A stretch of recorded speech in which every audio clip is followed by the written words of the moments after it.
Good morning, Kentucky. I'm Sara Cardona. The baseball Cats are off to an electric start to the season. Kentucky's 17-game win streak was snapped Sunday, but this team is playing some of the best baseball in the country, and the polls are paying respect. The Cats are 16th ranked team in the nation and the top-ranked team in the baseball RPI. This past weekend, UK went on the road and won 2 out of 3 against Alabama, giving Kentucky a huge SEC Road Series win. Out of all their wins during the streak, Coach Mingione was especially proud of what they did in Tuscaloosa against the Tide. We bent, but we didn't break. They had an opportunity with bases loaded to win the game, and they didn't. And we just dug our heels in the ground and wouldn't allow it to happen. And that's what the great teams do. That was one of my more memorable wins because we were on the road. It's hard to win on the road. It's hard to win in the league on the road. And we had a chance to bend and break, and we didn't. And we were able to come back and win that game. And the renderings of the plans for the Nutter Fieldhouse renovations were released yesterday. With the new indoor track field facility being built, UK football can finally rip out the track that encircles the football field and make the entire interior of the Fieldhouse artificial turf. The field turf installation is on track to start in a few weeks and should be completed by July 28th.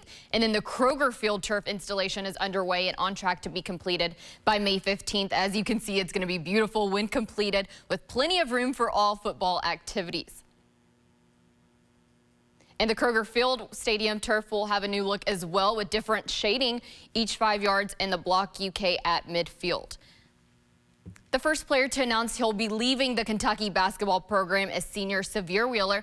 Wheeler made his intentions known earlier yesterday, and Coach Cal supported the senior guard. Coach Cal said he spoke with Wheeler a few days ago, and Wheeler said he wanted to graduate and play one more year. He also wants a fresh start and supported his decision. Sahvir has been a big part of the team, and we wish him nothing but the best, end quote. In the women's Final Four, starts Friday in Dallas, and last night the final 2 teams punched their ticket to the big dance. Game 1 featured the undefeated South Carolina Gamecocks led by Dawn Staley. They again looked the part of the #1 overall seed as they beat 2-seed Maryland 86-75. And Game 2 was a little closer. Ohio State and Virginia Tech, with Virginia Tech pulling away down the stretch. That sets up Friday night semis in Dallas.